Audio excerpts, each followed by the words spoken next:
So welcome back to the channel. If you haven't been here before, my name is Niki, and if you like what you see, you might consider subscribing. For me, it would be much appreciated.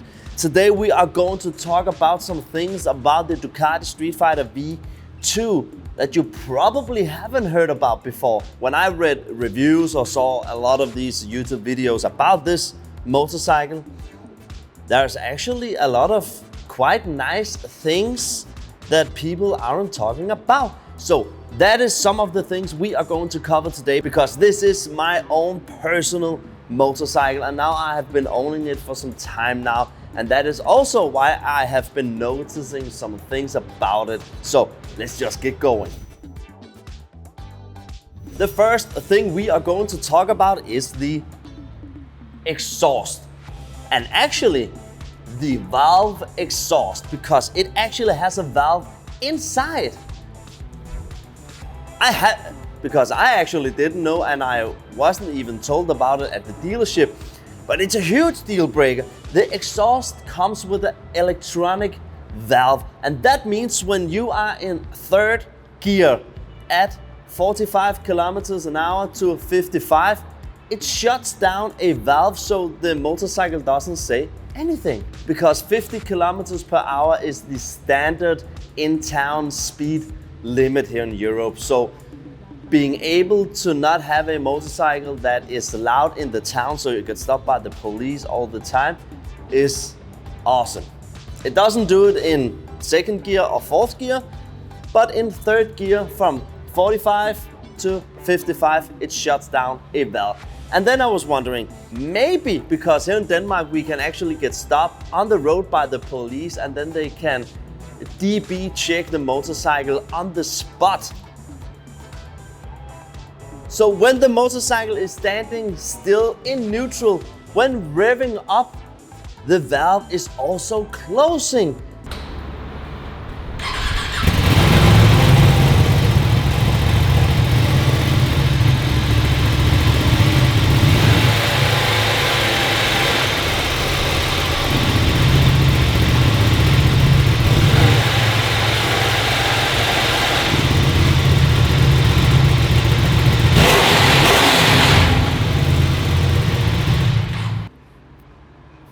That is freaking amazing. That was what I did on my Indian Scout and my Indian Scout FTR. I bought the Jekyll and Hyde exhaust, which is a amazing exhaust system and setup.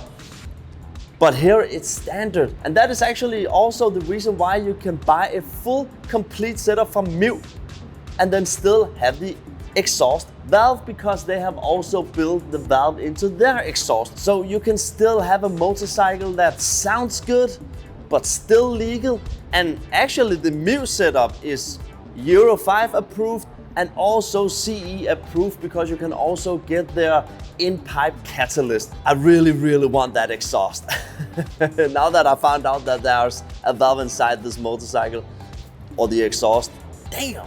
So one of the first things I noticed while riding on this bike is that it has the most comfortable gear shifter of all the motorcycles that I have been ridden on in my whole life. The gear arm down here has this resistance when you're touching it with your foot. It's not all mechanical. It's really hard to describe, but when you're touching the gear arm, it has this, not a bounce, but a floaty way of, I don't know how to describe it. It's comfy. A gear shifter that is comfy. And now that we are talking about the gear shifter, the quick shift works phenomenal. I have always been the person who said that I don't hate quick shift, but I really like the manual work you have to do with your machine to change gears. But now that I have it, I use it all the time. It is just so convenient while riding, especially in town.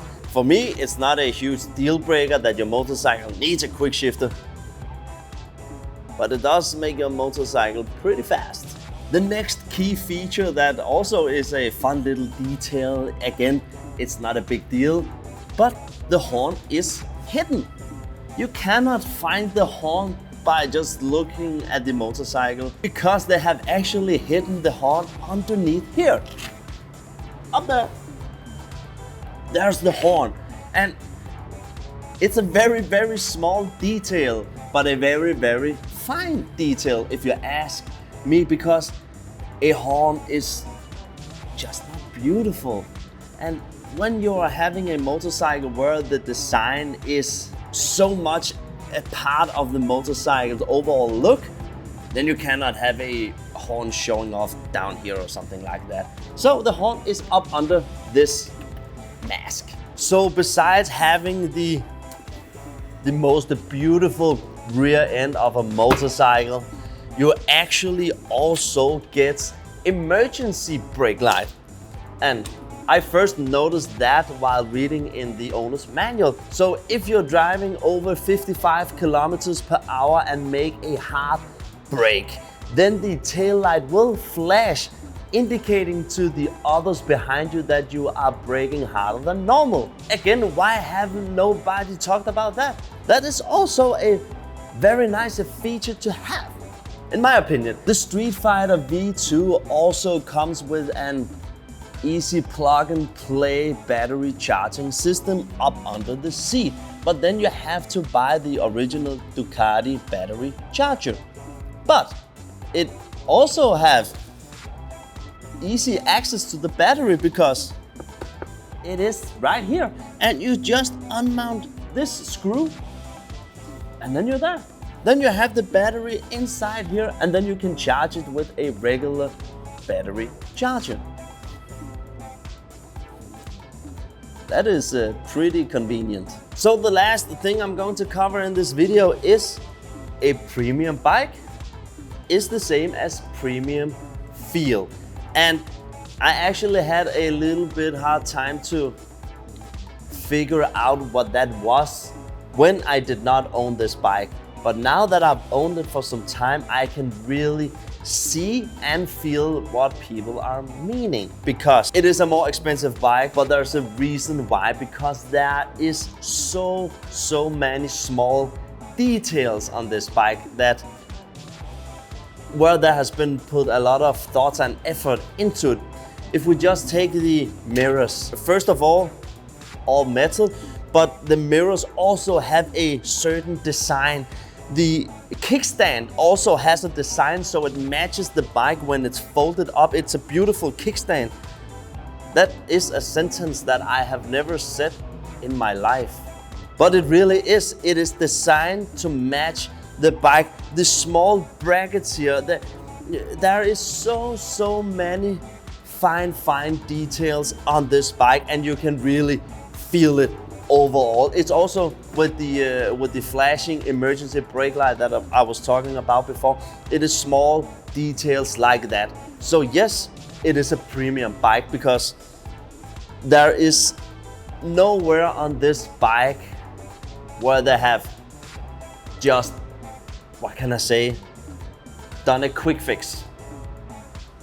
Nowhere. Everything has a meaning and has a place and have a certain design for a reason. And it is really hard for me to tell you guys how it feels because you have to experience that for yourself by owning the bike. But I can say it is a premium bike. So the thing with this Street Fighter V2 is all about in the details. Yes, it has over 150 horsepower, 100 Newton meters. It has top of the line Brembo braking system, both in front and back, and not a Brembo in the front and Nissan in the back. It's no hate, it's just then do both. There's also a reason why manufacturers are saving down the cost building motorcycle that people can afford. And I really like the way of building a motorcycle like that. But when you are paying for a motorcycle in this class, then everything should be, what can I say, top of the line. You can also get motorcycle much more expensive than this. You can just get the V4.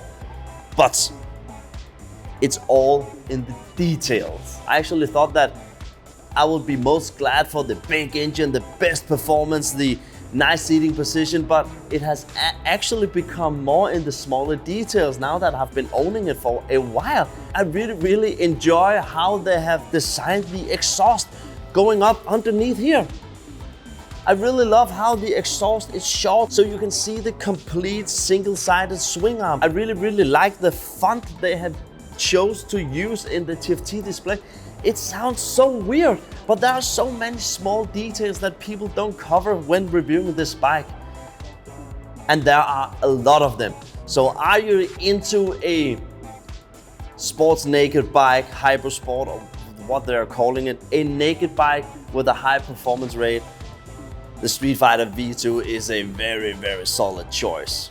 So that was it, folks. Thank you for dropping by my channel once again. Don't forget to like this video, subscribe if you aren't already, and if you're new here, welcome. It is so nice to see you. I have planned a lot of Ducati Street Fighter V2 videos for the future because it is my own personal motorcycle. And I can tease a little bit now. I have been talking with a guy who makes parts for the MotoGP Ducati Pramac race team. This motorcycle is going to have some of the similar parts. It is soon to come. So see you in the next one, guys. Have a wonderful evening. See ya.